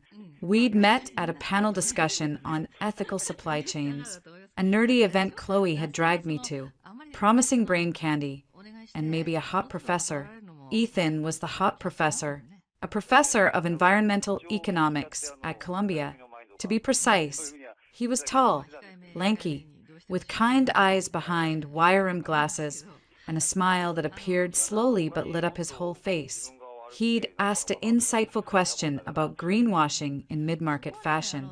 I'd given a pointed answer, referencing my work with Unscripted. We'd talked afterward. He was smart, funny, and possessed a quiet, unshakable confidence that had nothing to do with wealth or name. He'd grown up in Pittsburgh, the son of a high school teacher and a nurse. He'd worked his way through college. He found the world of hedge funds and social climbing not intimidating, but intellectually bizarre. It's a fascinating study in status anxiety and diminishing returns. He'd said on our first proper date, a walk along the High Line, Sienna asleep in her stroller between us. He'd asked about her, about me, with a genuine curiosity that held no agenda. But it sounds exhausting, all that energy spent on where people sit, rather than who they are. I'd almost wept with relief. We took it slow, painfully, cautiously slow. He met my parents on a trip to Jersey, and I watched my dad talk to him about baseball, and my mom fuss over whether he was eating enough with the easy warmth they'd never been able to show Lucas. He was respectful of the complicated situation with Lucas, asking thoughtful questions about the custody arrangement without prying for drama. One evening, a few months in, As we were washing dishes in my apartment after Sienna was down, he said, "I know you have a past. I don't need the forensic details, but I see how you are with Sienna, how you've built this life, this business, out of the rubble. That tells me everything I need to know about you." It was the antithesis of Lucas's grand, desperate declarations. It was quiet. It was based on observation, not fantasy. It felt like being seen, truly seen. For the first time, Lucas knew about Ethan. Of course, I'd told him, as a courtesy, before Ethan ever met Sienna. His face had tightened, but he just nodded. "Is he good to you?" "Yes." "Good. Sienna deserves to see her mother treated well." The words seemed to cost him something, but he'd said them. The fragile equilibrium held until Sienna's christening. We held it at my parents' church in New Jersey. A simple, sweet ceremony followed by a lunch in the church hall. It was filled with my people, aunts, uncles, cousins, Chloe, Anya, a few close friends, and Lucas. He came alone, bearing a small, tasteful silver cup he'd bought himself. He held Sienna in his crisp white gown, his expression solemn and proud.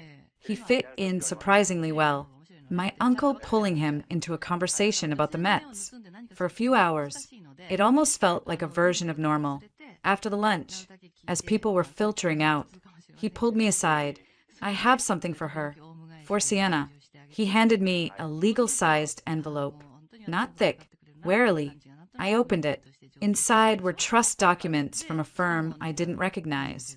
It established an irrevocable trust for Sienna Amaya Bennett. The grantor was Lucas. The trustees were listed, myself, and an independent fiduciary firm, notably absent, Amelia Holloway, the Holloway Group, or any Holloway family lawyer. The initial funding was substantial, but not eye-watering. It was thoughtful. "It's from me," he said, watching my face, "not the family. The money is from a portfolio I manage myself, that my mother has no access to. The trustees you're in control, with a professional to help. It's for her education, or a house, or to start a business. Whatever she needs, whenever she needs it. It's the one thing I can give her that's clean. That's just from her dad." I stared at the papers, then at him. This wasn't a weapon. It wasn't a bribe. It was an act of renunciation and dedication. All at once, he was creating a separate stream, outside his mother's influence.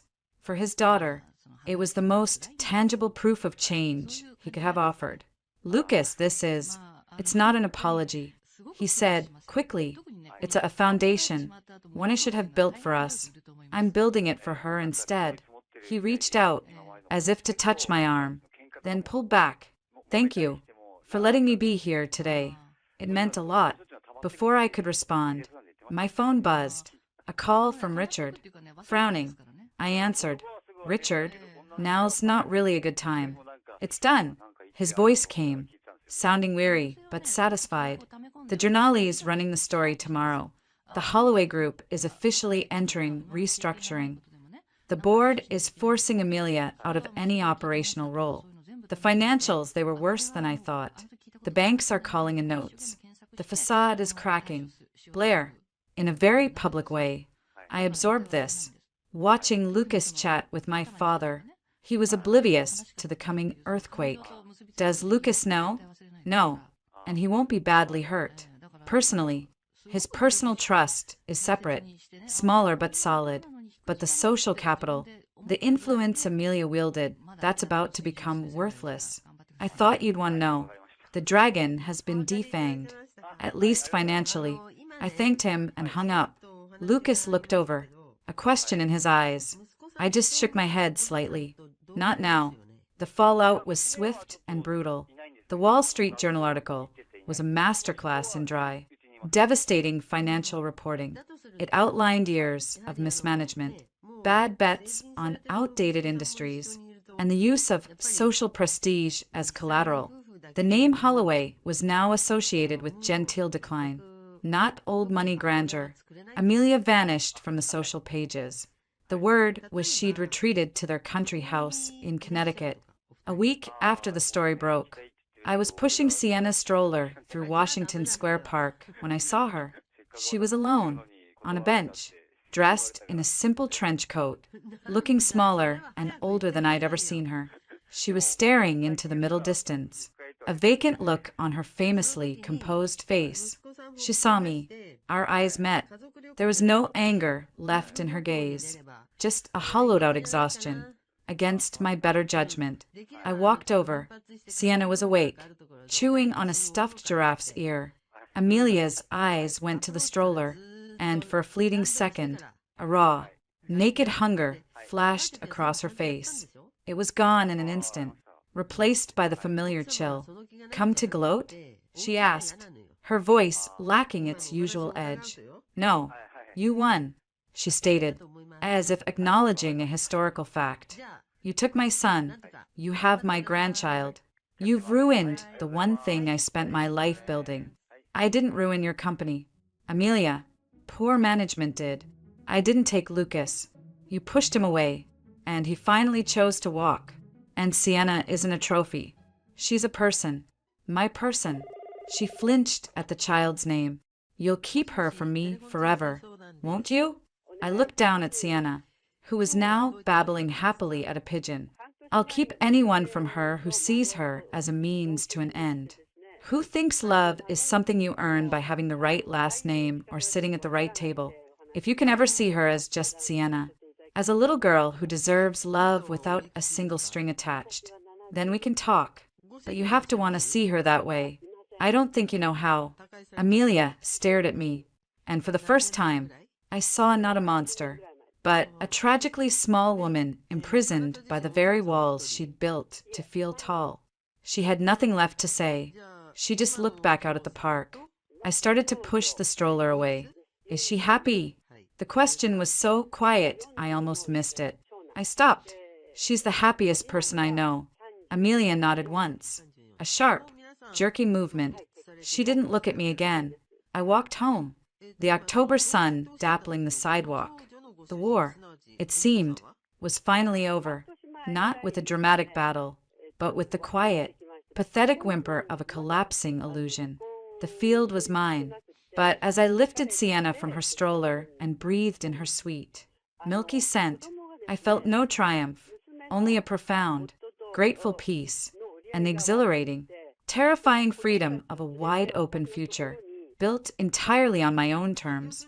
1 year later, the email arrived on a Tuesday morning. As I was trying to coax a piece of scrambled egg into Sienna's mouth, while simultaneously reviewing fabric swatches for Unscripted's spring line on my tablet, Sienna, now a fiercely opinionated toddler with her father's eyes and my stubborn chin, slammed her palm on the high chair tray, sending egg particles flying. "No," she declared, her favorite new word.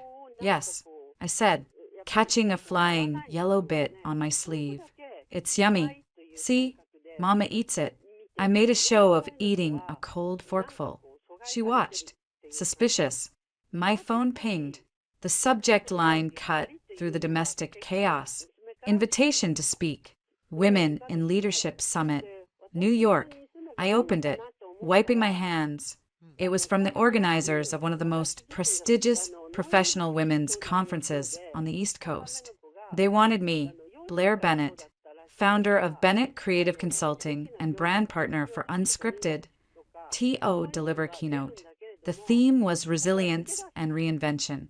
A laugh, sharp and disbelieving, escaped me. A year and a half ago, I was a freelance buyer planning a wedding. Now, I was being asked to keynote a summit. Chloe's voice echoed in my head.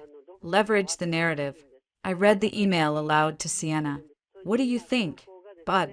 Should Mama tell a ballroom full of people how to get their life together?" Sienna banged her sippy cup. "No." "Noted," I said, smiling, but I was already writing a reply. "Thank you for the incredible honor. I would be delighted to accept." My life had settled into a rhythm that was both demanding and deeply satisfying.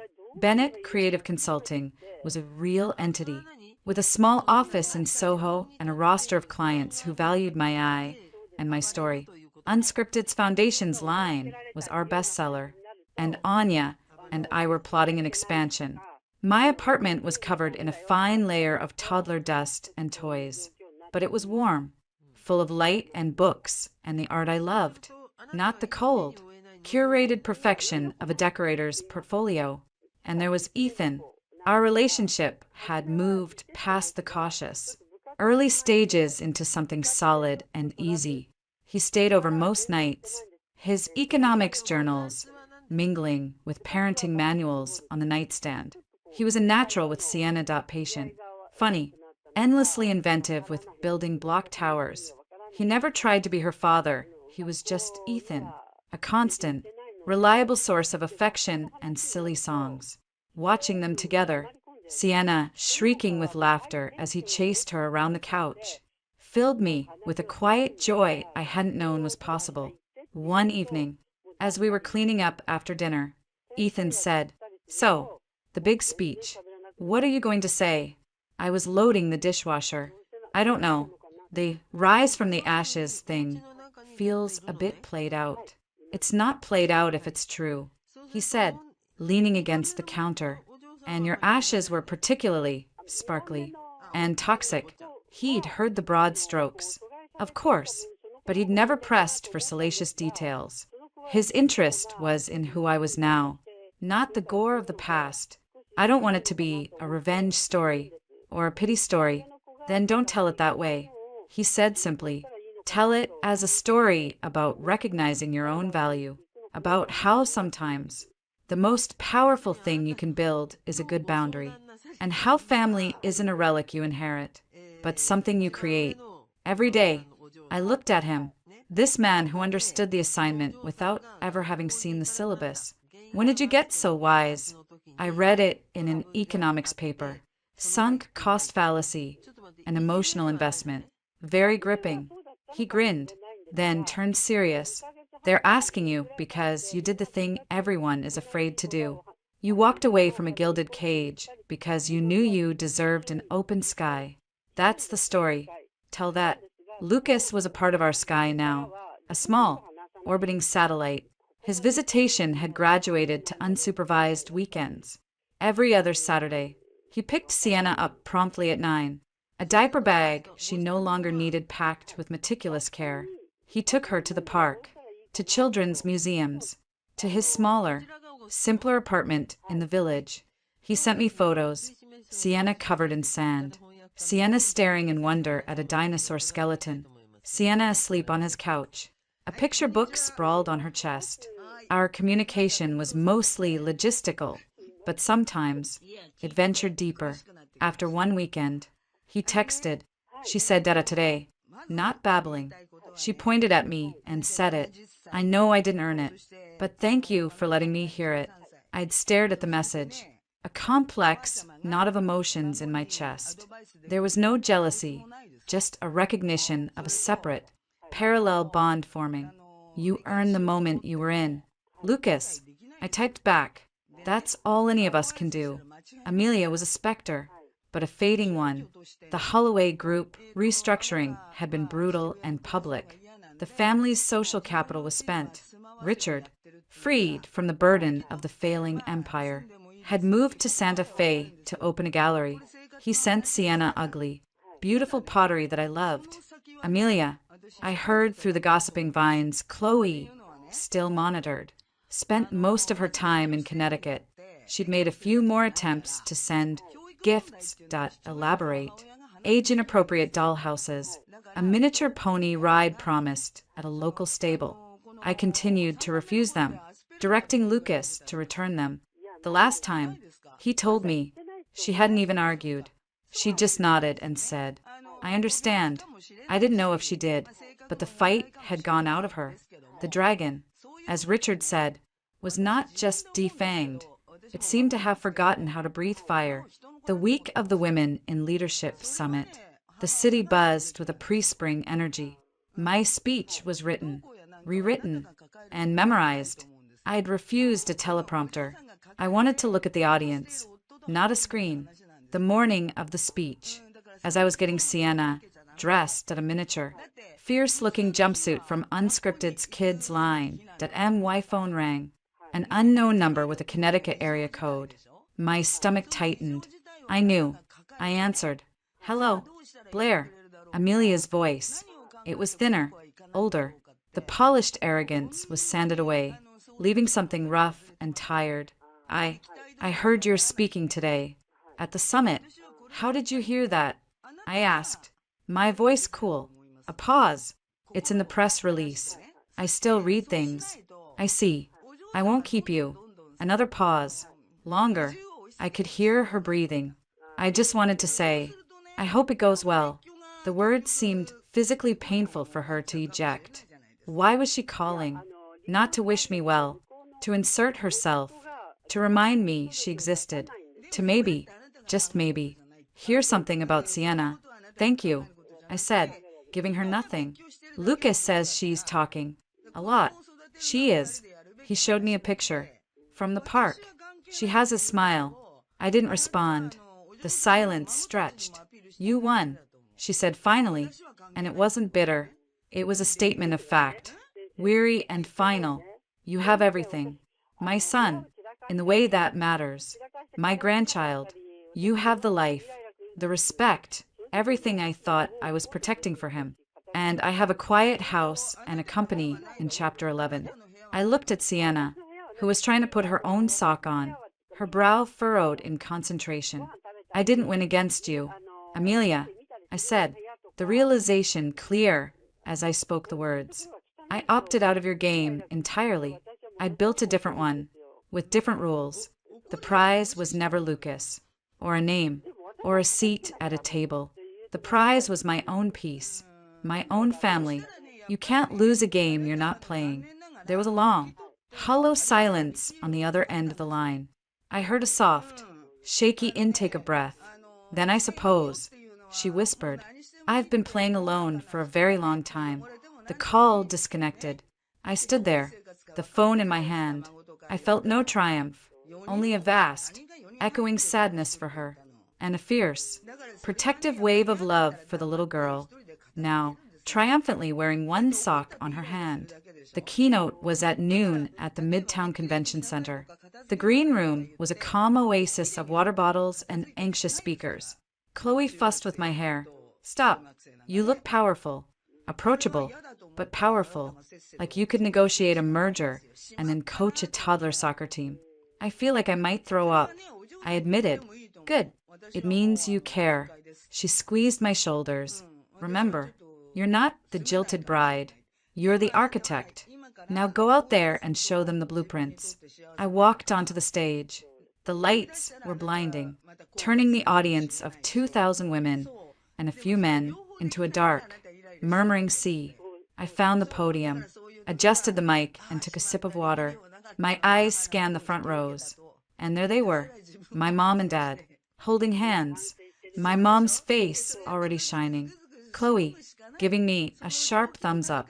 Onion, nodding with professional approval. Ethan, with Sienna on his lap. She was squirming, but when she saw me, she pointed and let out a loud, Mama! That echoed in the hushed hall. A wave of affectionate laughter rippled through the crowd. And in the very back, standing against the wall, I saw Lucas. He was alone. He lifted his hand in a small, almost invisible wave. My nerves vanished. I was home.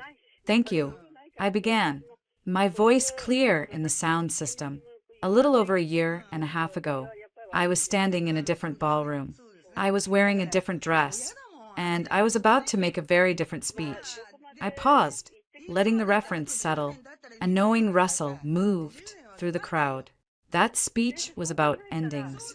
Today, I want to talk about beginnings, but not the kind that happen after happy ever after. The kind that happen after you realize the story you're in is not yours. I didn't mention names. I didn't say Holloway or Jersey Shore. I talked about values, about the silent curriculum we're taught about worth, about belonging, about what we should tolerate for the sake of a picture-perfect life. I spoke about my parents, the electrician, and the teacher, and the unshakable love that was my first language. I talked about realizing in a stunning, painful moment, that I was about to marry into a family that spoke a different language, entirely point one of conditional approval and social ledger keeping. I walked away that day not because I was strong, but because I finally heard my own voice over the noise of expectations. I said, my gaze finding Ethan, then my parents, and that voice was very simple. It said, this is not love. This is a transaction, and I am not for sale. I spoke about rebuilding, not as a revenge project, but as a homecoming, about building a business, not just for income, but as an extension of my values, about the terrifying, glorious decision to become a mother alone before I felt ready, and how that child became my compass, pointing unerringly toward what was real. Resilience isn't about bouncing back, I said, leaning into the mic. You don't bounce back to a place that was never right for you. Resilience is about building forward. It's about gathering the scattered pieces of yourself that you abandoned to fit in, and using them as the foundation for something new, something that is authentically, unapologetically yours.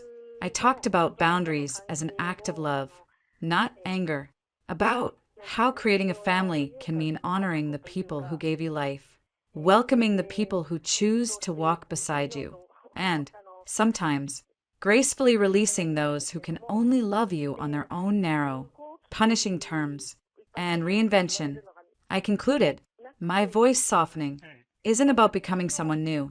It's about becoming who you were before the world told you who you should be. For me, that was a girl who believed her father's hands, stained with honest work, were more beautiful than any jewel. A girl who knew that home isn't a zip code. It's the sound of your mother's laugh. I had to lose a diamond to remember that my own hands were strong enough to build everything I would ever need. I looked out at the sea of faces, many now glistening with tears. So build your life, not the one on the brochure, or the one that will make the gossips at the country club nod. Build the one that makes your own heart quiet. Build it with the people who see you, not the reflection of what you can do for them. And if you have to burn a few blueprints to the ground first, I allowed a small, wry smile. I highly recommend it.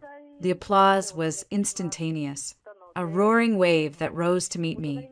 I saw my mother crying openly, my dad wiping his eyes. Chloe was cheering.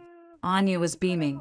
Ethan held a wriggling, Sienna high, and she clapped her little hands, mimicking the crowd. As I left the stage, the applause still thrumming in my bones, I was swarmed by well-wishers. It was a blur of handshakes and compliments. Through the crowd, I saw Lucas, waiting at the edge. He looked proud, not possessive, just proud of me. He approached as the crowd around me thinned. That was incredible, he said, his voice thick. You were incredible. Thank you for coming. I wouldn't have missed it. He shoved his hands in his pockets. I leave tomorrow. For a while. I blinked. Leave. San Francisco. A friend from business school has a startup. It's a good opportunity. A clean break from everything here. He meant his mother, the ghost of the Holloway name. I've arranged everything with my lawyer. We'll adjust the custody schedule. I'll fly back for my weekends. Every month. I don't want to disrupt her routine. Or yours. I was stunned. This was him. Finally. Not running away, but choosing a path. Building his own thing. Lucas, that's great. Really, I need to do this. He said, earnest. I need to know I can. For her. So when she's older, and she asks what I do, I can point to something I built. Not just something I inherited, or failed to protect. I saw the man he was fighting to become. It was a good man. She'll be proud of you, I said, and meant it. He nodded, swallowing hard. Take care of her. And of yourself. He looked over my shoulder, to where Ethan was now walking toward us, Sienna on his hip. Lucas met Ethan's eyes and gave a short, respectful nod. Ethan returned it. Then Lucas looked at Sienna. Bye-bye. Sweet girl. Dada will see you soon. He kissed his fingers and gently brushed them over her curls, not quite touching her. Then he turned and walked away, melting into the exiting crowd. Ethan came to my side, slipping an arm around my waist. Okay, he murmured. I leaned into him. The solid, steady warmth of him. Yeah, I said, watching Lucas's retreating back. I think he is. Finally, the celebration that night was at a noisy, vibrant Italian restaurant in the village. My parents, Chloe, Onyo, a few close friends.